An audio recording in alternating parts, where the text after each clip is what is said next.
My name is Aisha, and the primary colors of my room are white, blue, green, and it's a bit of a goldeny beige color. Hi, my name is Asma, and the primary colors of my room are black and white and green. Yes. And today you are listening to Car Chit Chats, a podcast where we discuss different media we have come across and our thoughts on them. Just for the record, these will have spoilers, so this is a warning in advance. Yep, so today we'll be talking about a movie called Schindler's List, which is directed by Steven Spielberg, and it is a film about Oskar Schindler, a man who helped save the lives of 1,200 Jews during the Holocaust, and this is based off a true story. Yeah, it's really interesting. But before that, Wasma, is there anything you'd like to share from the week?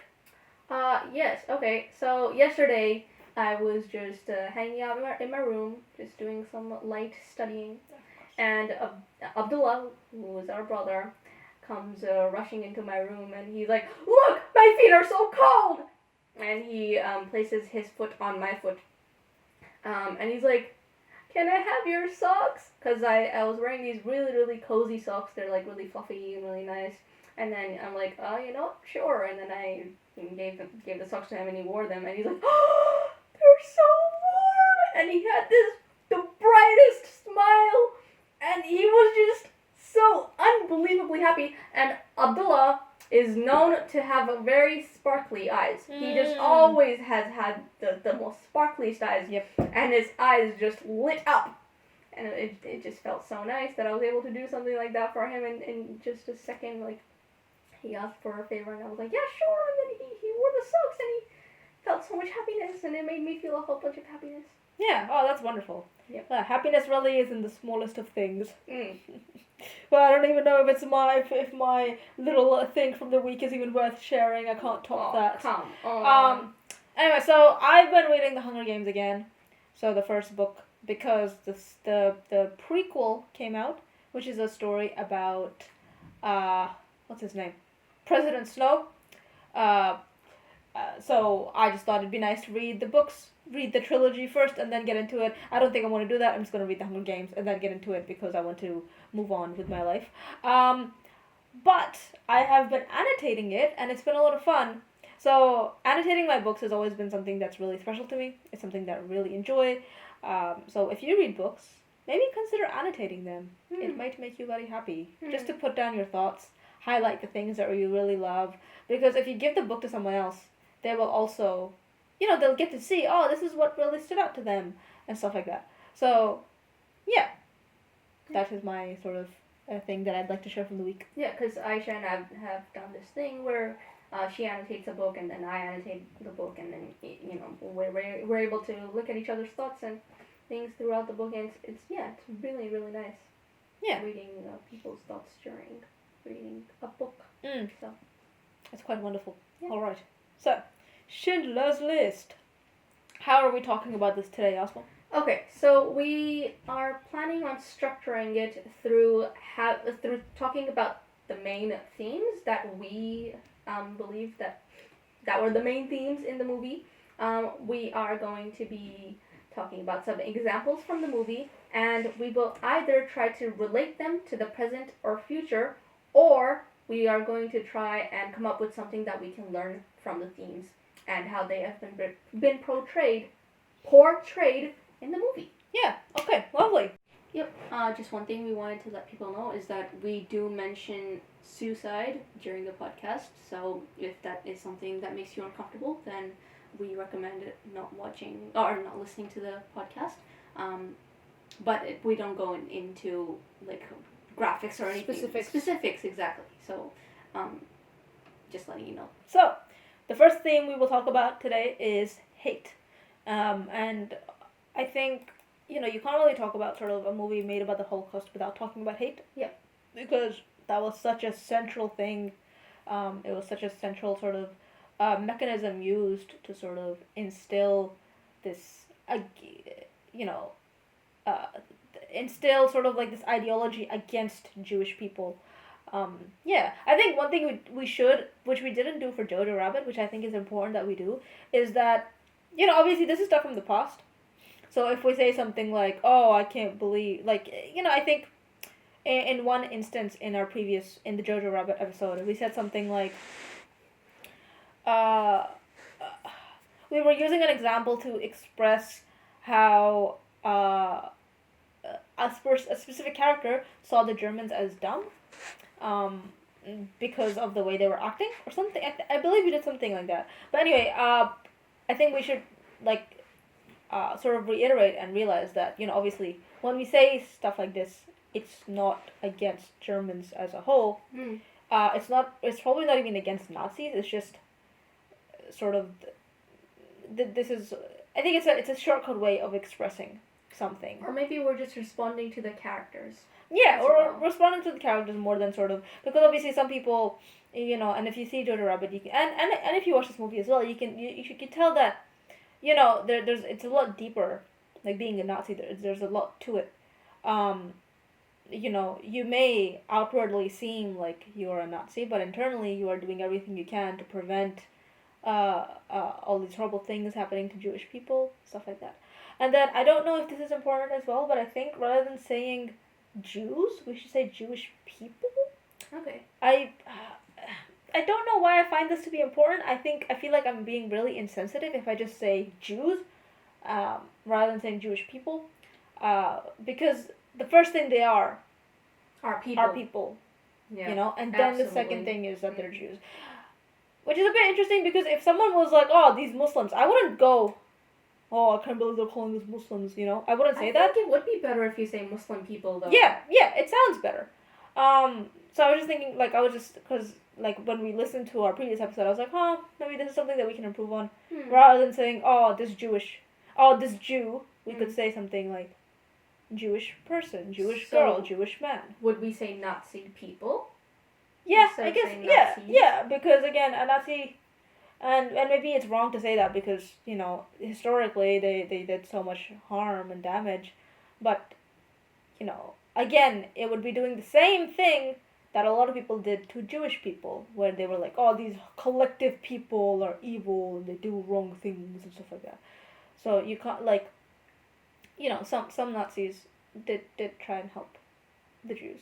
Yeah, the Jewish people, sorry. Yeah, and I think in these movies, and surely in the past as well, the Nazi people, they would have called Jewish people Jews more often than saying Jewish people for, I think it would be for that purpose of dehumanizing them, right? Yeah, because in Hitler's autobiography, Mein Kampf, he talks, he uses the word viruses to describe Jews, and just words that you don't relate humans with. Yeah. So it makes sense, and I think you raised a very good point that we should be more careful. Be more careful with the way we use. Yeah. Okay, so let's talk about hate as a theme in Schindler's List. Okay.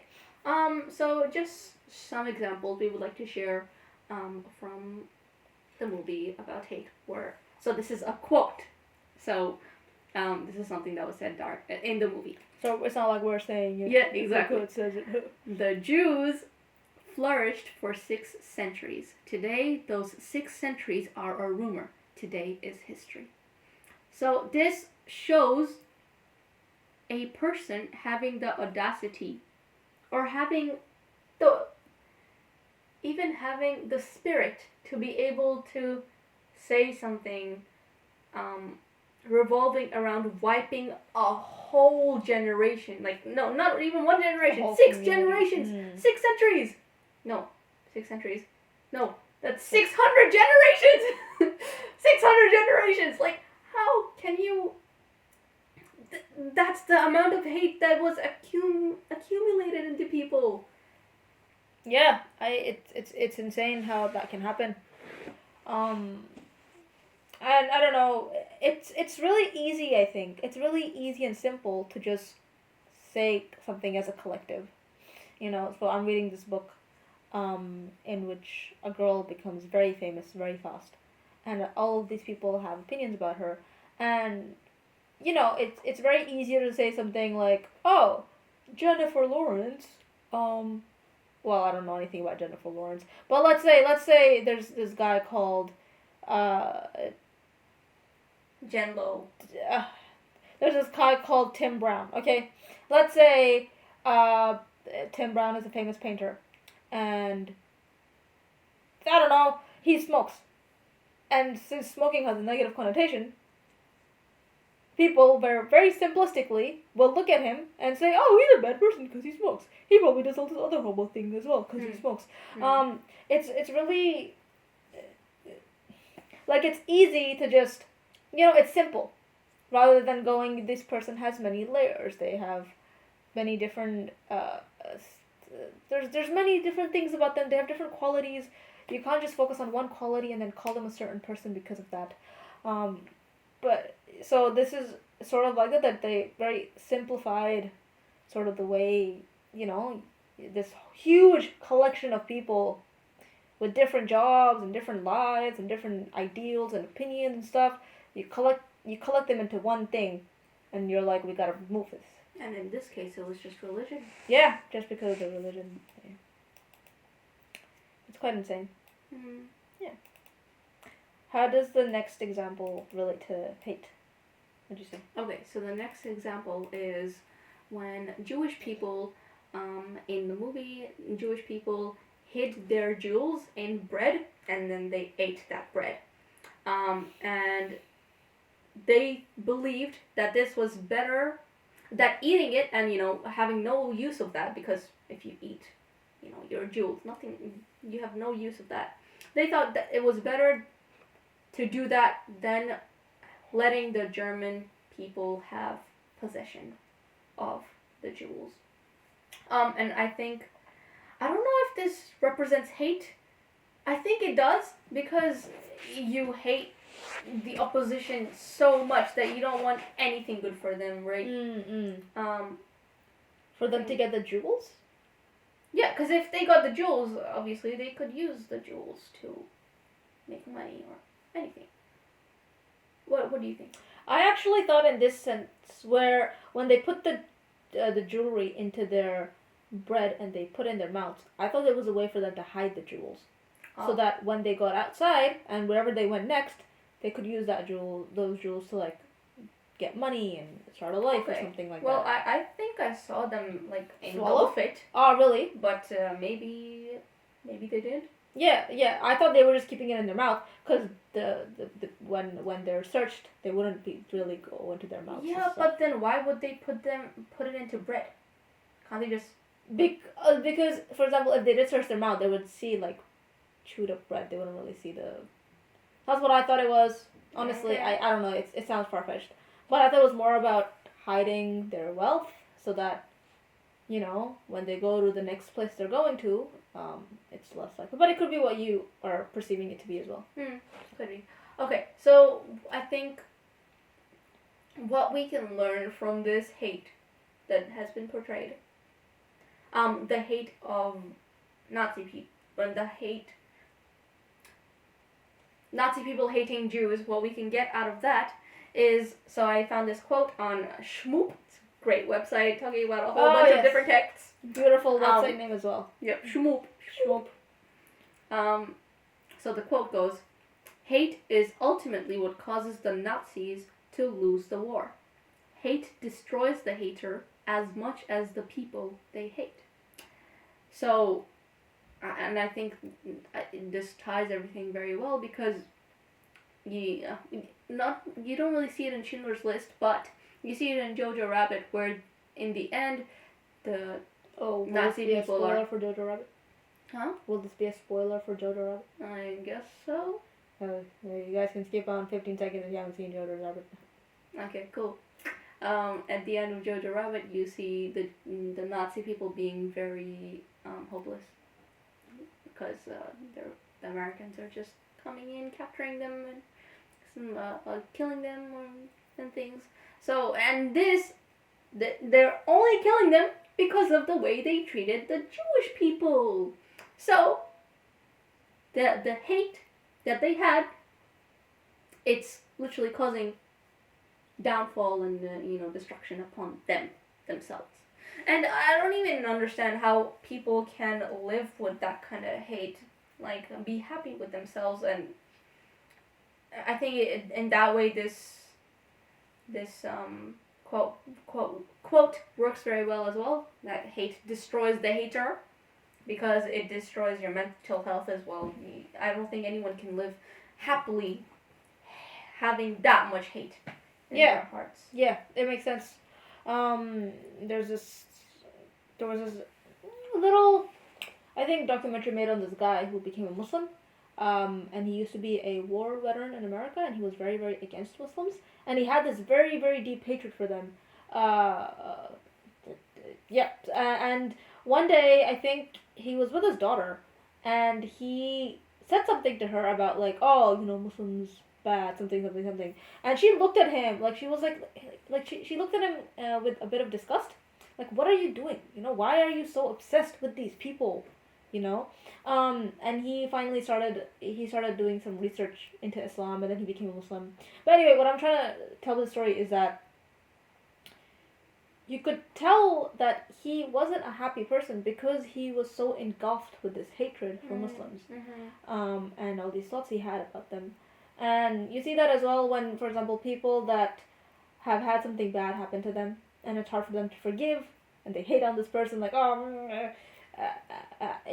they're taking up all this mental space when it would be so much easier to just let it go, So yeah, this is a really good quote, because you can sort of put this on a universal level, on a whole country level, and you can talk about it from a perspective of one person as well. Absolutely. So if we were to talk about it from the perspective of one person, would you say we shouldn't hate for the sake of our well-being as well? Yeah. If you love yourself, okay, if you care about yourself, and someone has done you wrong, and you are feeling hatred towards them, you should try to reach calmness instead of hatred. Yeah, not even, and it's not like it's for them, it's for you. Yes, this person did you wrong, and it was bad that they did, but it's better to sort of tell yourself to get over it, move on, for your own sake, not because you want to suddenly, give them cookies or something like that, or that you've forgiven them. Yeah. It's just because I think I have seen this theme in quite a few movies and texts as well, where the whole movie is about this person getting revenge on someone, and at the end, when they have taken the revenge, they don't feel great like they thought they would. Yeah. Right? Yeah.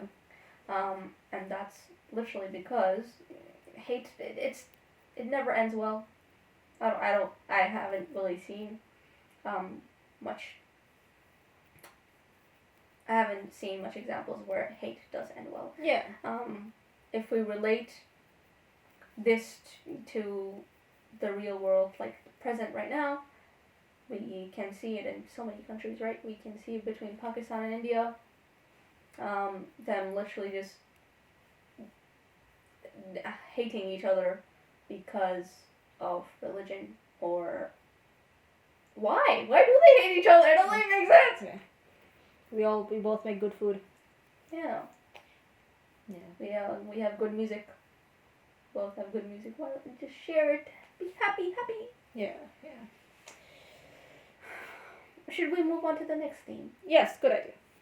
So the next theme that we want to talk about is hope or hopelessness in the movie.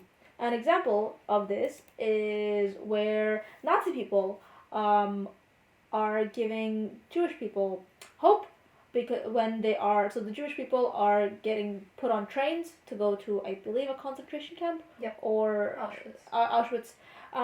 And the Nazi soldiers are saying, just put your names on the bags and put them aside. We'll get them to you when you get there.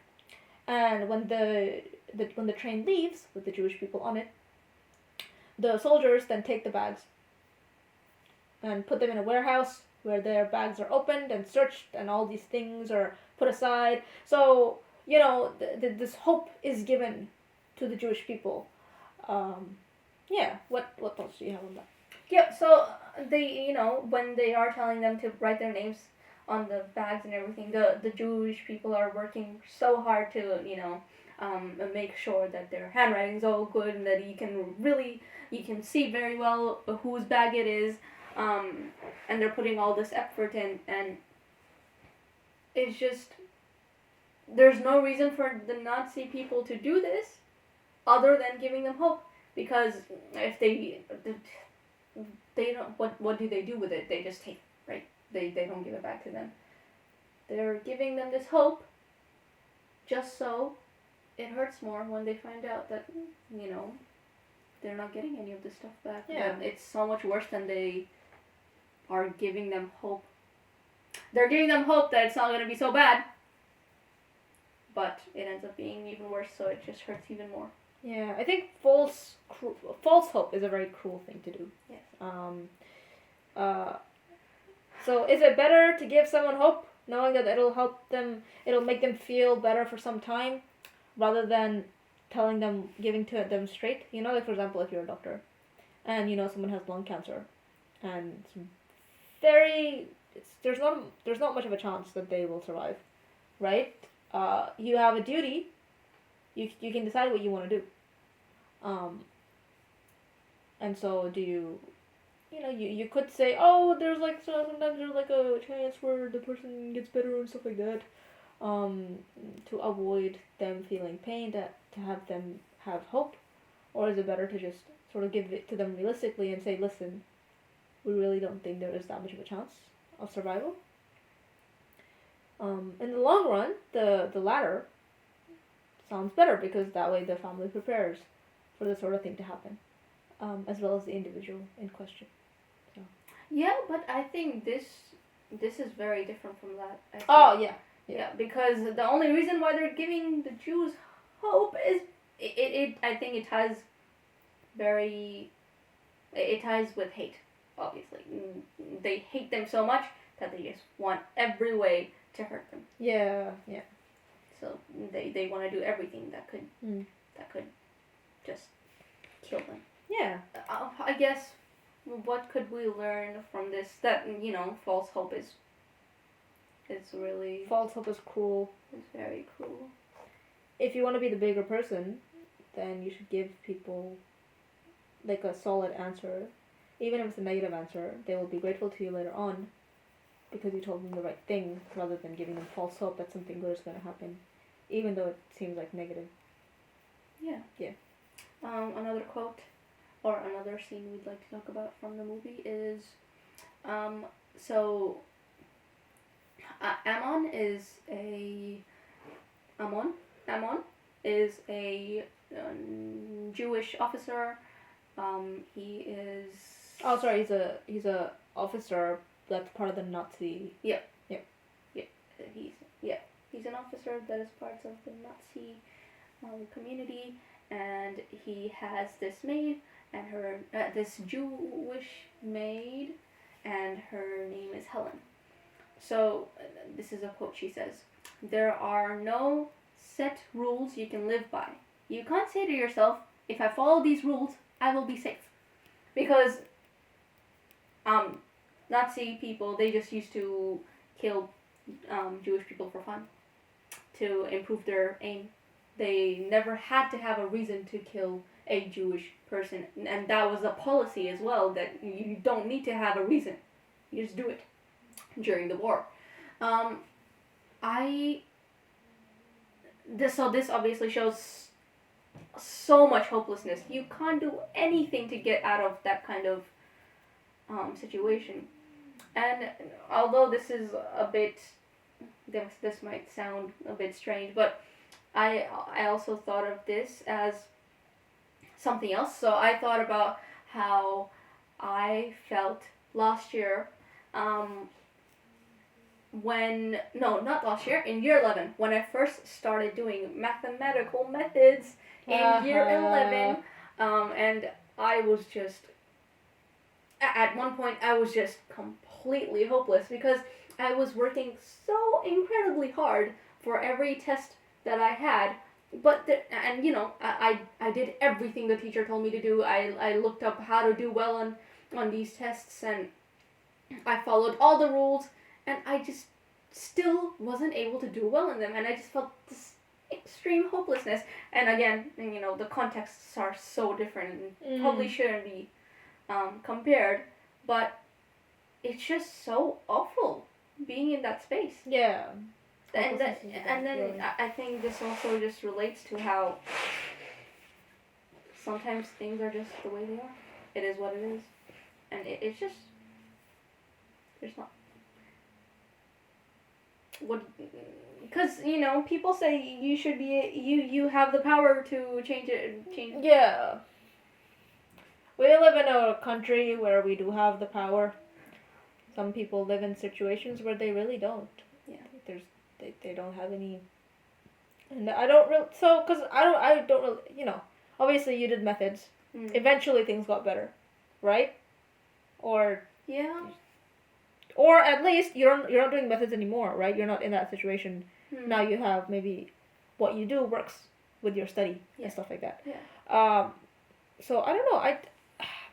People that have no hope, I don't really know what you can tell them. If I was a Jewish person in the Holocaust and I was at Auschwitz, what would you tell me that would make me go, oh, okay, I have hope now, things will get better? I think the only thing that would help would be like hearing on the radio that the war is about to end. Yeah. That would give me hope. Or that, Schindler, a man, has this place where he's asking Jews to come and work for him, and he's not killing them. Yeah, which gives hope. But for example, if neither of those things were there, what would you say to me? You can't say to give me hope. Absolutely. So I think what the message we could get out of this is that if you are living in a country where that's not the case, if you are in a situation where that's not the case, where you even have a little bit of hope in whatever situation you are, even if you have a little bit of hope,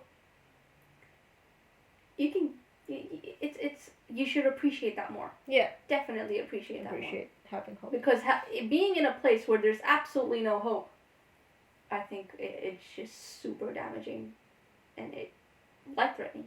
Yeah. Or maybe, you learn from these movies that there is such a thing as being completely hopeless about something. Yeah. Maybe you could be the change in someone's hopelessness.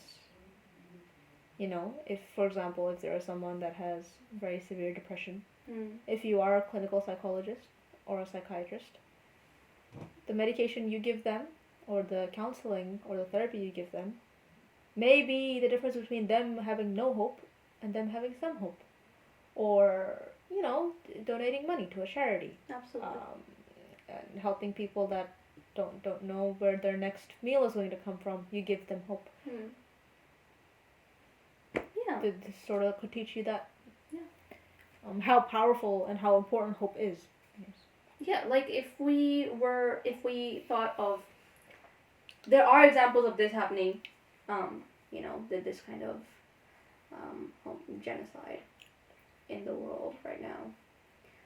But if this exact, if there was a Nazi community who was trying to ambush a Jewish community, 6 million people, I think the Jewish people would have a bit more hope than they would have had back then, because there are more people now who are willing to change that for people. I think the world wouldn't be as quiet as it was back then, because it has the ability to be less quiet through the internet. Yeah. The internet can sometimes help you. Yeah. Yeah. If you have access to it. Yeah. Because that's another thing. Some people don't have access to this sort of stuff. But for the most part, I think we're doing well. And as this sort of stuff gets farther and farther, social media, communication, internet, and stuff like that, as it gets more and more accessible, maybe it allows more and more people to ask for help if they can.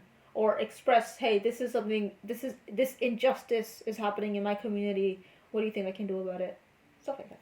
Yeah. So, yeah, which is good. Yeah. Well, moving on to the next theme, which is Pride.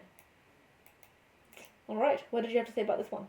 Okay, so there was a Jewish lady in a concentration camp who was a graduate civil engineer, and she was involved with some other Jewish people who were all building a.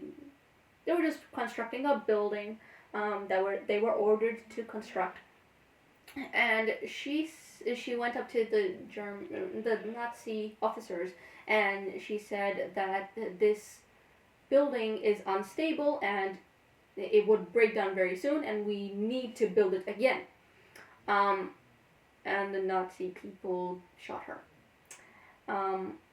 And then they said, rebuild the building. And I believe what I got out of this was that they just had so much pride that they weren't going to listen to someone so small, so inferior, and do something in front of them, maybe. Yeah, in front of them, and to show, I think they just wanted to prevent the person, so the Jewish lady, from thinking, oh, I am more qualified than these people, and I'm telling them something that they don't know, yeah, and I don't know what we can learn out of this, though. Well, I mean, I think something that we can learn out of it is that pride is, you shouldn't let pride get the better of you. There is a lot of greatness in admitting that you might have been wrong. There is a lot of good can come out of it. Yeah. People will appreciate you more. They will have more love for you if you say, "Hey, I was wrong. You were right. Let's fix this. Thank you for showing me that I was doing the wrong thing." It shows a better leader if someone does that. Obviously, I don't know if it applies in this case because this is a lot of the stuff is very extreme. Yeah. But yeah, I don't think there is that much out there which shows pride having a positive sort of impact on someone. Yeah, that's true. It's generally seen as, it's better to be humble, yeah. Do you want to talk about the next theme? Okay, so the next theme we would like to talk about is power. And for a small part of this movie, well, actually, it's quite prevalent throughout the whole movie. Yeah. But there's this one particular quote that Oskar Schindler says to Amon, who is the person who, very ruthlessly kills Jewish people. He says, "Power is when we have every justification to kill, and we don't." Yeah, do you agree with that? I mean, I don't know if I can agree with it because I've never been in the situation where I'd have to kill someone, and I don't think I will ever be. I mean, inshallah. Inshallah, yeah. I think the reason why he said this was not. I think why the director put this quote in the movie was not to teach people. It was just to show the interaction between Amon and Oskar, and the way Oskar was trying to make Amon refrain from just killing Jewish people, right? This actually reminds me of myself, actually, because I am the oldest in it's like 18 cousins or something, so I'm sort of the leader of the pack. And there's like 23, but okay. Fine, 23. Or 21. I don't know. Give me an exact number, Oscar. If you think you can correct me. In the 20s. Fine. Sorry. Thanks, Oscar, for correcting me. Thank you. I will correct myself now. See, that's letting go of pride. Ha ha ha ha ha. Amazing. So yeah, this actually reminds me of yourself. Of myself, because in the past I've loved making fun of people, and I get a lot of joy from it, which is not good. And that's something that I'm improving on as time goes by. If I don't make fun of real people, I make fun of characters in movies and books, and try to justify that that's better. But anyway, I'm not the kindest person when it comes to other people. And the older I get and the less I try to express my humor by making fun of people, the more I realize that this is what power is. It's when you have control over yourself. You know, I'm relatively in my sort of small group of people that I am older than and that are under my wing. I have quite a lot of power.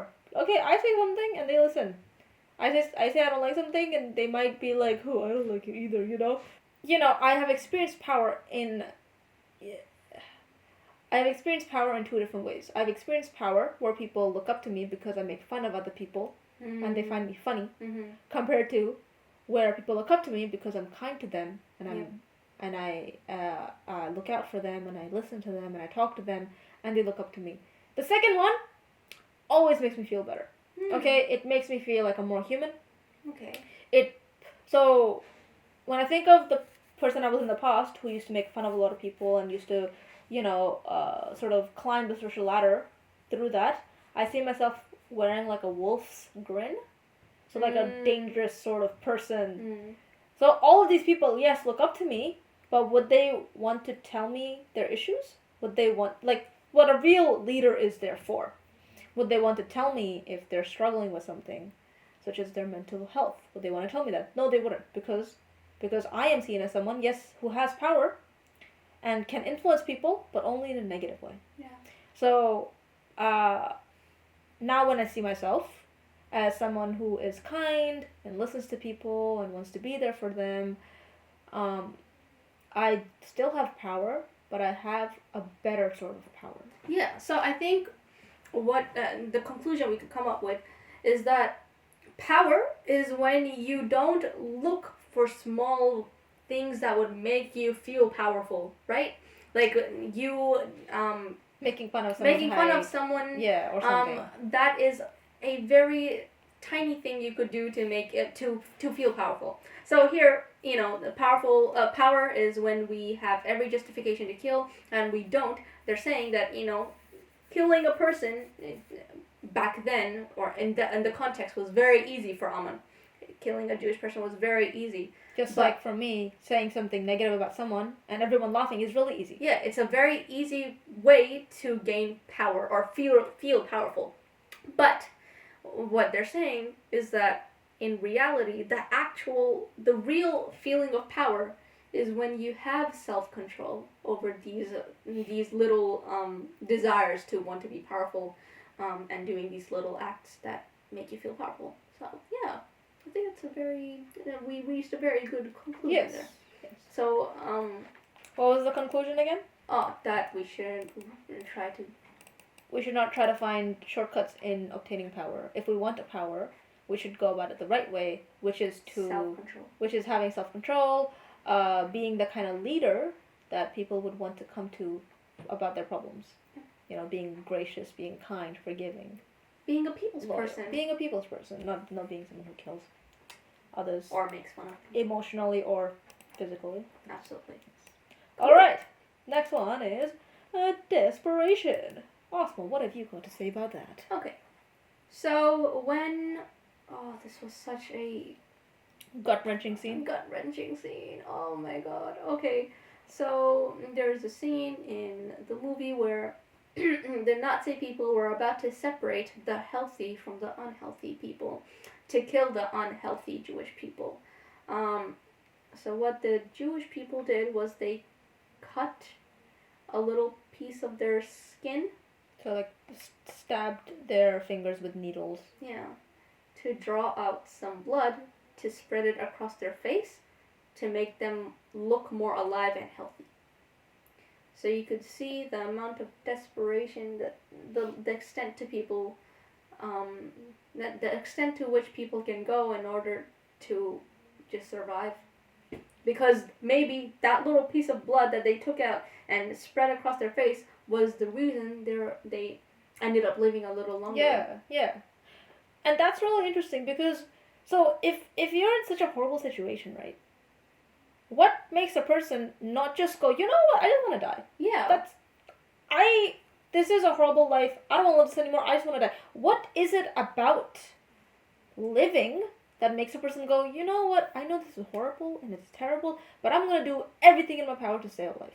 Yeah, But it's something yeah. like I've thought about that too. I don't know. I mean, I feel that if I was in their situation, I would have just tried to end it as soon as I could. I wouldn't want to live through it anymore. What would make people want to keep on going? But I think in that moment, because committing suicide is so difficult, it's so hard.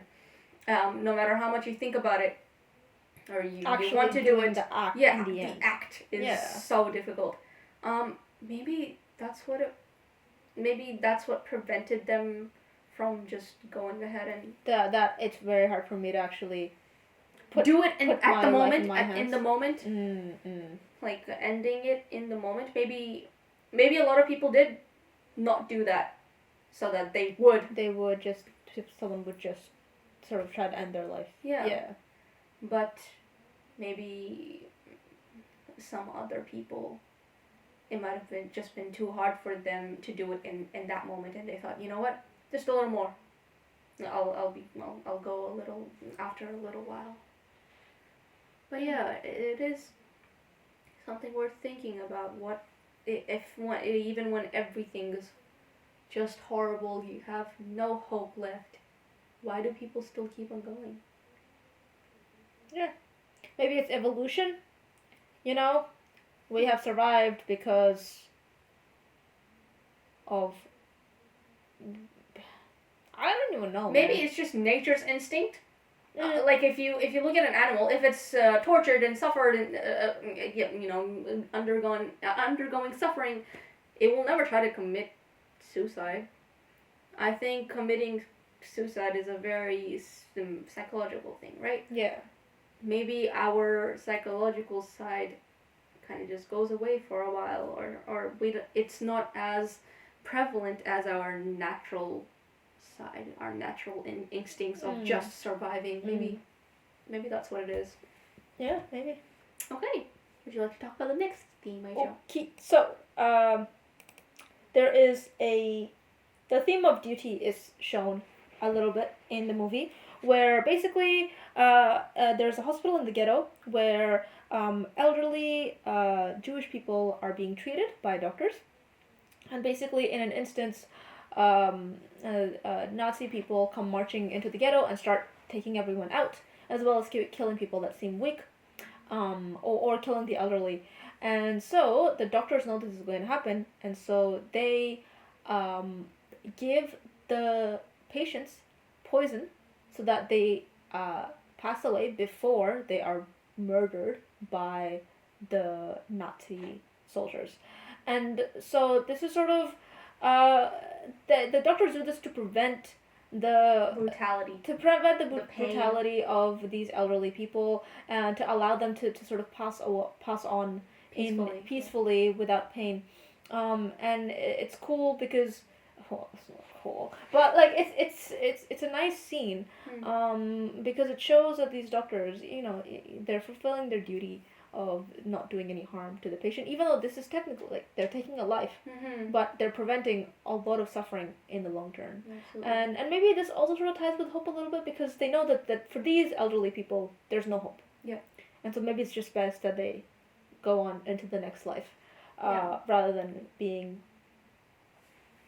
rather than having to go through a lot of pain and their last moments being in pain. So.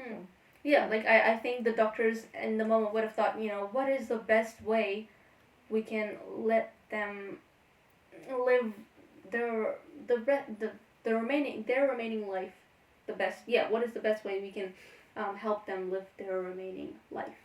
I think that's probably what it was, to help them die peacefully.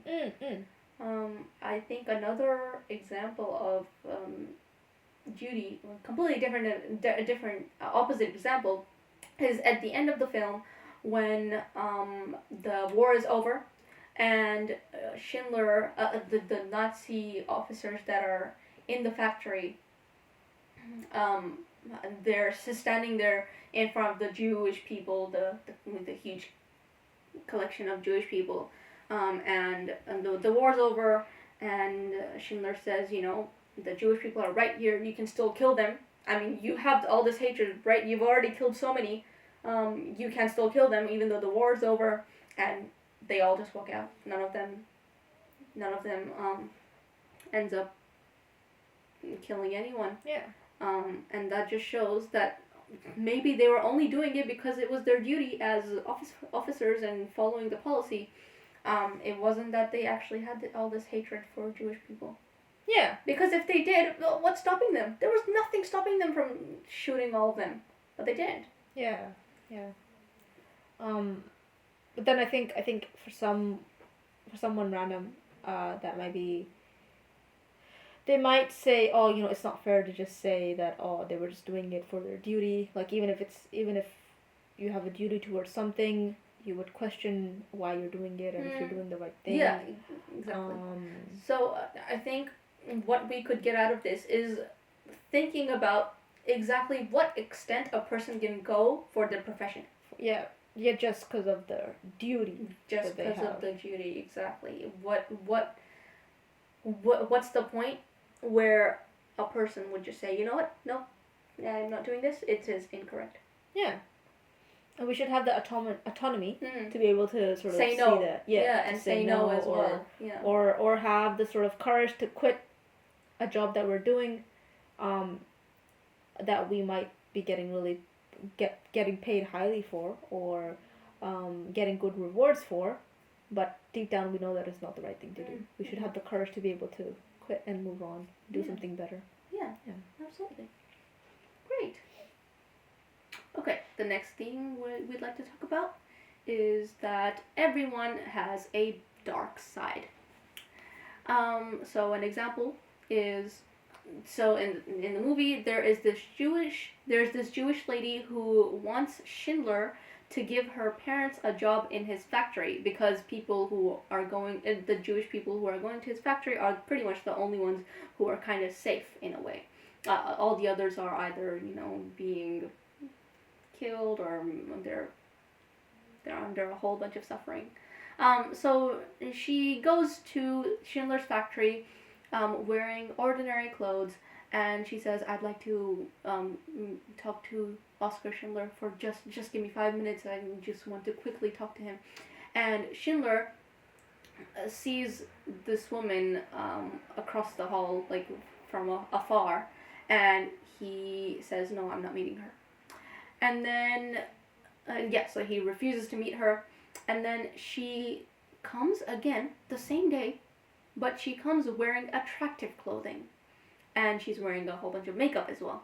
And then Schindler sees her from across the hall again, and he accepts to meet her. And it just shows that, well, so after Aisha and I watched this movie, we watched this documentary about Schindler, and we found out that he was a huge womanizer, and he cared about this stuff a whole bunch. He wasn't really a humble person in that way, where he wasn't faithful to his wife. He wasn't faithful to his wife. So Schindler was this incredible person who ends up saving thousands of Jews, Jewish people. Apologies. But he had this negative side, and he never felt bad about it either. He would just go with different women all the time, kiss different women. You see it in the movie as well. He's just kissing a whole bunch of people, although he already has a wife.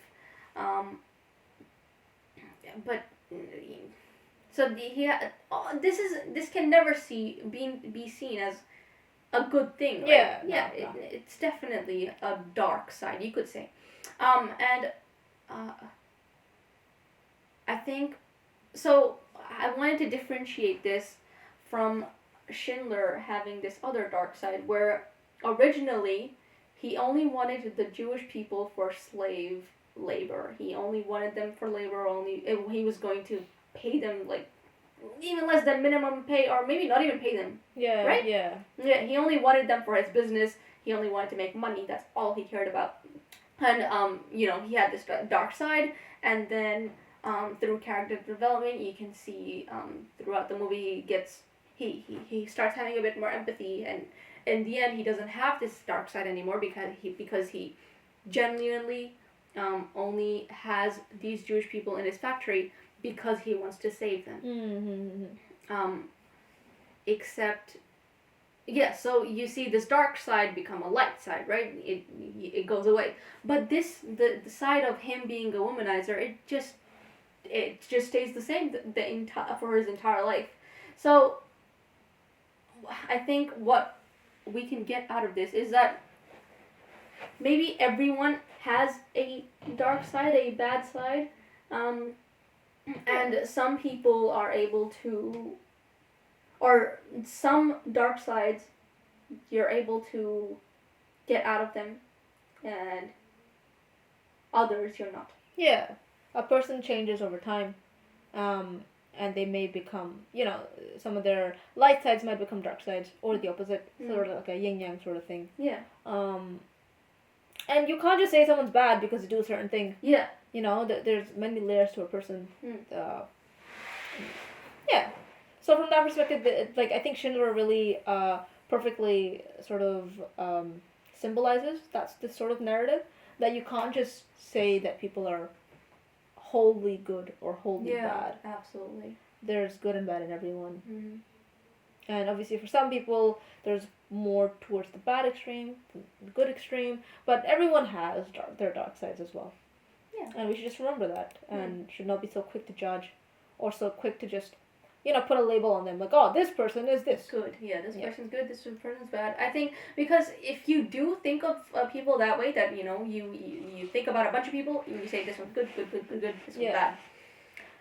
If the good people end up doing something that is conventionally bad, you'd be so shocked, right? You'd be so shocked, and you'd just question everything. That's why I think people should definitely remember that.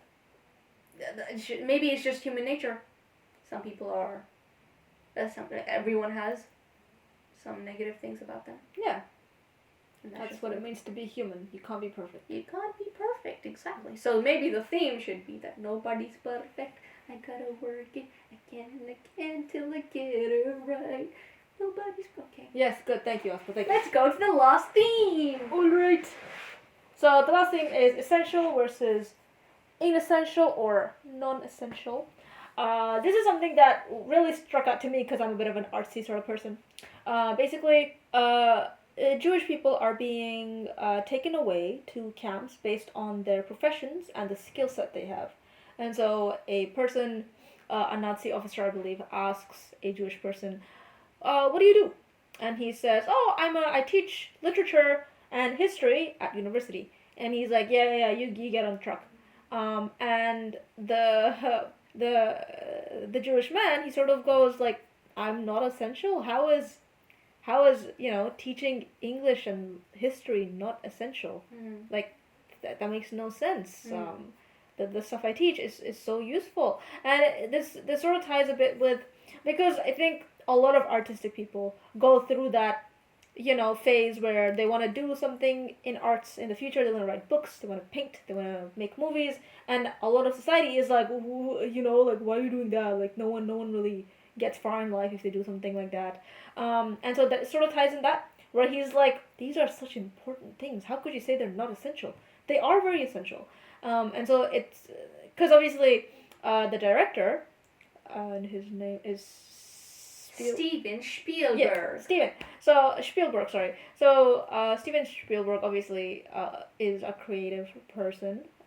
He makes movies, and so he might have gone through that as well. And so that may be like a little bit of a reflection of what a lot of creative people go through. Yeah. And then second thing I want to say was the fact that if someone teaching history is being seen as non-essential, sort of ties in with this, because in this movie they are literally retelling what history is. Yeah, true.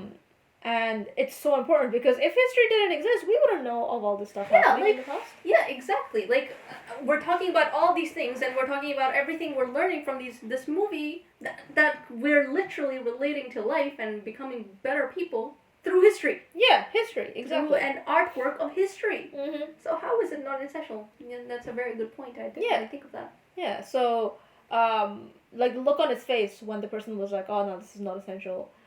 He was just like, "How could this be?" Like in a very sort of humble way. He was like, "How could this be not like I can't even comprehend what you're saying because it can't be true." So yeah, that's sort of what I got from that. Yeah. I just wanted to kind of compare this with. So we're currently where we are in a stage 3 lockdown in Victoria. Yes, pandemic. And the pandemic, it's great, very nice. Yeah. Some process. So I have heard people, the word essential professions and non-essential professions being used quite a bit, through this year because of the virus. Do you think the professions that are considered essential is right or not? So like, for example, a pharmacist is considered essential, but perhaps do you think teachers are considered essential at the moment? I don't think so, right? Not in this constant because, yes, obviously teachers are always essential, but in this context, no, because we are being told to stay at home. We need, yes, teachers are important, but if you think about sort of saving your life, and avoiding a virus, I don't really know how that really ties with teachers. I'm just thinking, when we say essential, are we only referring to survival? Because in this case, it seems like. I mean, even in. Oh yeah. Yeah, but is that okay to do? Is that the right thing to do? Definitely because not. A human, what makes a human? I think the psychological side of a human makes a human more human than just the physical and side.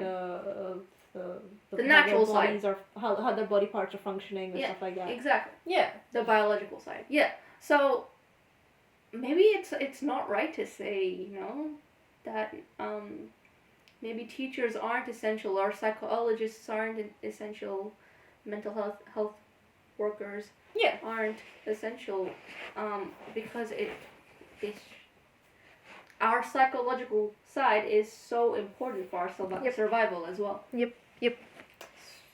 So obviously, in this context, I think it's all about context. So in the past, in the Nazi Germany, essential workers were those that would help with the war. So people that could make stuff, cleaning, maids, doctors, nurses, stuff like that. Right now, we have sort of the essential workers are those that can work in supermarkets, those that can do deliveries, those that can help with creating vaccines or help treat patients, help give out medication, stuff like that. If we had a mental health crisis situation, the essential worker would be still the doctors. It would be the teachers. It would be the psychologists. It would be the fitness people, because fitness ties really well with mental health. So yeah, it's about. But so some jobs, I think they're not really essential in any sense of the word. For example, or I mean, obviously, I would like it if you sort of debunked what I said. For example, someone who is a sales staff and is trying to sell a fridge, like they're just trying to, their job is to sell as many fridges as they can, as many high-priced fridge as they can. Are they an essential worker? Are they needed for society to continue on? Are they needed for basic survival? Or to help grow society, to help society be more empathetic, more caring towards each other, more open, to have a more connected world. Do we really need people who are trying to sell things to other people? Yes, we need them for the economy. Yeah. They're very important for the economy. They're very important in helping businesses make money, which helps the whole capitalist regime. But are they essential workers from that perspective where, like the basic needs of a human being, or something that will help society flourish, do better? I don't know. So, I mean, maybe we could say that, they have the government has separated essential from non-essential well, maybe? Or A government that, yeah, for the most part, I would say they have. But if we were not living in a pandemic,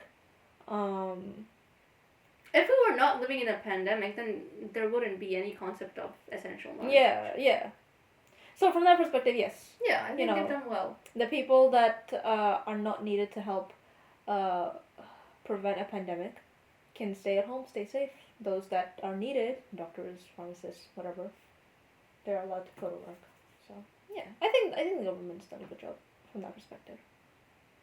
So basically, we're coming to a close now, and I would sort of like to end this podcast with one thing that I would like to say. Yeah. There's this one quote which I thought was incredible. I never thought I'd come across something like this, where a Jewish man says, "Whoever saves one life saves the world entire." Apparently, this is something that is from the Sabbath. Well, the Jewish book, whichever, because like there's the Bible, there's the Quran, the Torah. I think Torah is an Arabic word though. Okay. I think they say Sabbath. Well, I'm sorry, I don't know what the word is, but whatever it is, whatever the book is that the Jewish people read, this is a quote from that book, and this was so profound to me because we have something very similar to this in the Quran, which is the book for Muslims. Yeah. And our sort of quote goes something like, "He who saves one man saves the entire of humanity. Yeah. He who kills one man kills." It's as if he has killed the entire of humanity. There isn't that much difference between. They're the same. They're the same thing, which I think is quite beautiful because so much of there is so much conflict in the world because of different religions. But if you really think about it, there's a lot of similarities between a lot of the religions that we have. Honestly, all religions are about worshiping God. Yep. We can all relate to the fact that we worship God. Why are we fighting so much about this stuff? Just stick to yourself, stick to your beliefs, and respect other people's beliefs. It's so easy. And, especially like, for example, there are certain religions that are very similar to our religion, Islam. Yeah. For example, Christianity and Judaism, they're very similar. They're sort of come from like sort of the same lineage sort of thing. Yeah. And I feel there is probably more that we have in common than we have different. Yeah, absolutely. We can connect on so many levels. Yet we decide to fight over the tiny things, which is so ridiculous. So that's just something that I sort of realized when that guy said that little thing. Because I was like, whoa, okay, that exact same thing is something that we say all the time when we're sort of appreciating people saving other people. Yeah. Or when we're, for example, a lot of people say, oh, Islam is a religion of like violence and stuff like that. When people say that, we whip out this little thing. We're like, actually, we have this quote, which really don't really make sense if you say that Islam is a religion of violence when we have this quote, which is so similar to this quote from the Jewish text. Yeah. So it's quite profound how that works. Yeah. I think just on a personal level, when I heard this quote, so I want to be a surgeon in the future, and I think most surgeons in their lives, they have successful operations and they have unsuccessful operations. Sometimes unsuccessful operations lead to a person passing away. I think, and I have, from the medical TV shows I have watched, from the forums I have read about being a surgeon, it's very, it hurts a lot, when a person passes away, when you kind of fail at your job, and I think just remembering this quote, whoever saves one life saves the world entire, I think it'll help me keep going, or help surgeons keep going during times where an operation is unsuccessful. Yeah. So that's what I thought of also when I read this. I mean, heard it. Heard it. Yeah, that's really nice. So there we go. That's what we had for Schindler's List. Mm-hmm. We hope you enjoyed listening to this. If you do have any thoughts, please let us know by emailing us at carchitchats with an s at gmail.com or messaging us on our Instagram page, which is also Car Chit Chats. Apart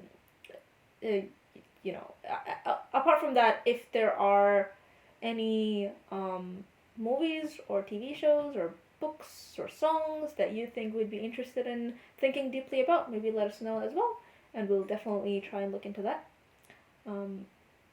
But other than that, thank you for listening, and we'll hopefully see you in the next one. Yep. Allah is Freunde. Allah is Freunde.